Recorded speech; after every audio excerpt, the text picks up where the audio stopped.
I mean, the car looks pretty sick, you know what I mean? I need to get rid of that hood though. You know what? I need to put the OEM hood back on. Look at that though.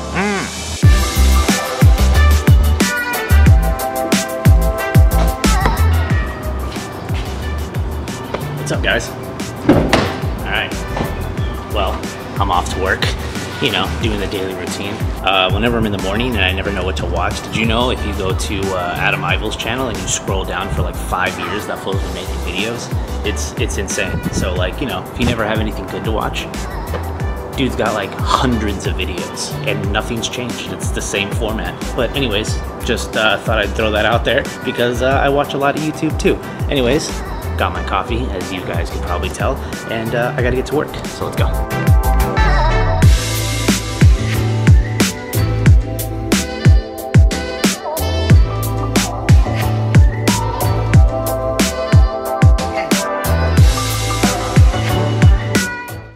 Alright guys, what up?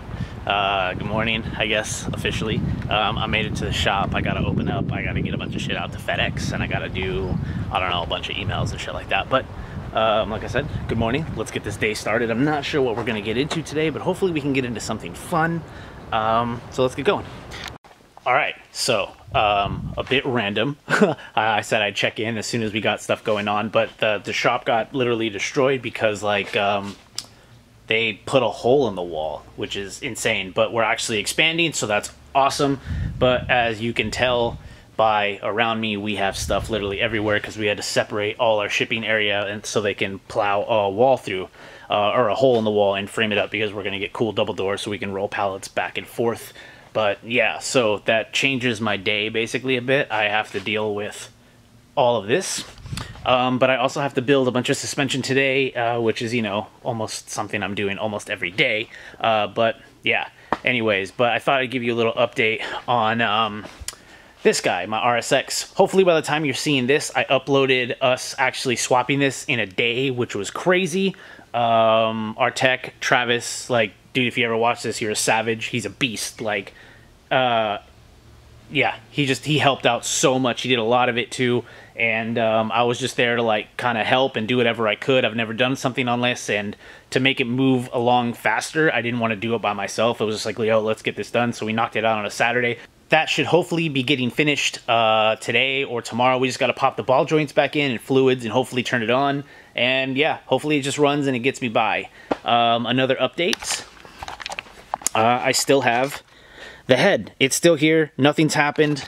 I know, kind of shitty, like, Christian, come on, you're lagging. Like, nothing's happened yet. I did buy the tool to take the valves out. I just haven't gotten around to it, so it's not like something's happened in the background and I haven't updated you. Definitely when that starts to happen, you will know. I haven't been uploading through the week because obviously, like, I got all of this going on every day. Like, I work, and then at the same time, on the weekends, I try to have a weekend, and then obviously I spend, like, no joke, probably like 4 or 5 plus minimum hours on the recap because I want it to be good and like all that stuff. So yeah, like I said, all my energy goes into there, and I film throughout the week, and I don't want to just do like one video for like the whole week. So I just try to like make videos as I can. So sorry for the lapse in videos. They will be coming out a lot more soon. So I appreciate everybody who just like is like, yo, what's up? How's going on? I'm glad you guys just reach out to me and talk to me personally, because that's honestly what I want here. You know, just us to have a conversation. But like I said, I had a bunch of coffee this morning, so that's why I'm talking super fast. But anyways, RSX should be finished soon. Daily, reliable, turnkey, can get me anywhere I want, which means I can start doing whatever I want to my other cars. The head here, that's going to get built really soon. I want to take it apart and, you know, get it resurfaced and all things like that.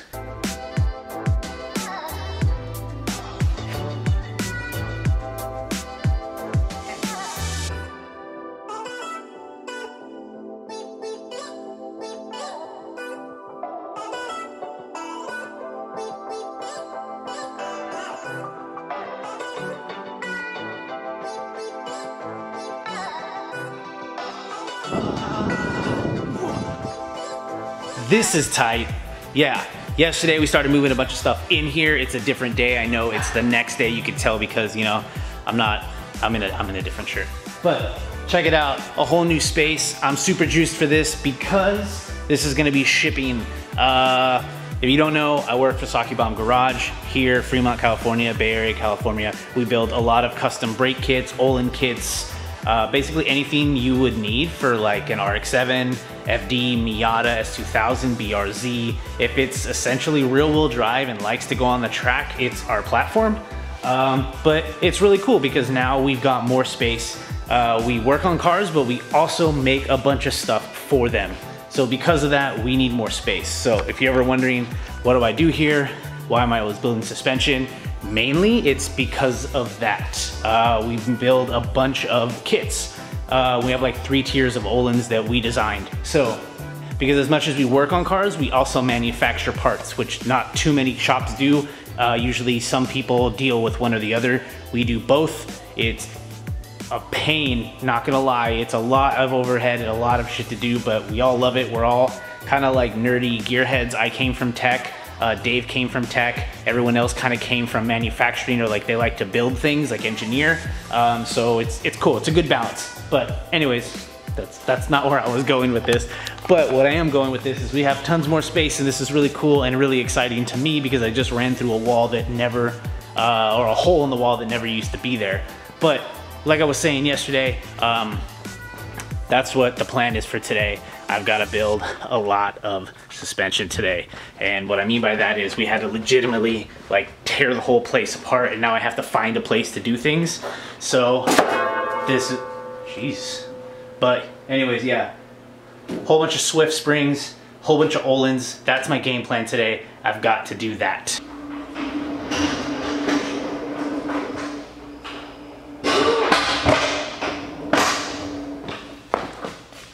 Yo, last week, what did you guys think about the combustion engine and where did you see the future? A lot of you chimed in, really stoked about that. Glad people kind of like this sort of thing because I kind of like going over that. So this week, let's go with Wrench Life 604. Also a cool channel if you haven't checked him out. Really cool guy. Anyways, love the question of the week topic. Me too, dude. I feel like the gas engines are going to be phased out, but a small niche subculture of gas engine junkies will keep it alive. We all have seen the decline of carburetors, but yet we still see them around in classic cars today. I totally agree with you. Obviously, there's more of that. You can read it here. I'll leave it up. I totally agree with you there. You know, I mean, there's going to be that special niche of people that want to keep it going, keep it alive. To be honest, like when I did auto tech like a long time ago in like community college, that was one of the things they wanted to teach us is like carburetors, because even in like the early 2000s, that stuff still existed. It wasn't that far out there, and like if you can work on a carburetor today, like there's good money in it too, because not too many people can do it. But the classic car, like muscle car era, is not going away. It's never going away. So if you actually have that skill, people are gonna want the car more than they know how to work on them. So it's definitely a good skill to have. Next up, we got Julius Jones. For me, when it comes down to combustion engines, it's the sound and the power. The sounds of an Italian V12 or VTEC or straight 6 are just beautiful. That's another awesome thing too. You know, electric motors don't have a sound. They don't have the vroom. They don't have like you hit the pedal. That even changed when, you know, like throttle bodies no longer actually were controlled by your foot and is now like by a computer. Everything's a little weird now, but I totally agree with you there. You know, if you actually drove like a V12 or V10 or straight 6 is different than a flat 4. Definitely a different sound, different feeling, and all of that comes to you between the pedal and the steering wheel. So I totally agree with you there, dude. Old Souls, another good channel. Hey man, thanks for chiming in too. Let's see, but about the future of engine stuff, I just haven't seen the infrastructure jump ahead enough to start supporting a ton of autonomous electric vehicles. Tesla barely has enough charging stations all over Cali to drive from northern to San Diego. Yeah, so I totally agree with you there. I mean, honestly, at this point, if you go to like a Whole Foods or something like that, they definitely have charging stations, but I would be pretty concerned, I guess, because I've driven from, you know, Northern California, Bay Area, where I'm from, to Southern California, and you're not stopping at like Lost Hills or something to charge your car, so you still need some gas station at that random Shell station out there, you know? But totally agree with you. The infrastructure is definitely coming, though. I don't want to throw that out of the way. I do see it coming pretty quickly, but with that said, I do agree with you. The infrastructure needs to be there in place, personally, well before all of that. All right, next one we got Casey here. I think I actually used your response last time too.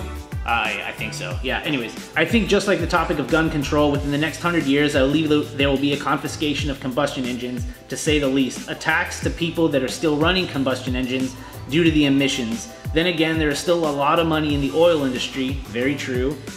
So until it runs out, I think the emissions won't be a big deal. This is kind of like what I was hoping for, the more philosophical side and like the thought stuff. So don't worry. I think you even said somewhere in here like you don't want to get too off topic, but no, that's cool.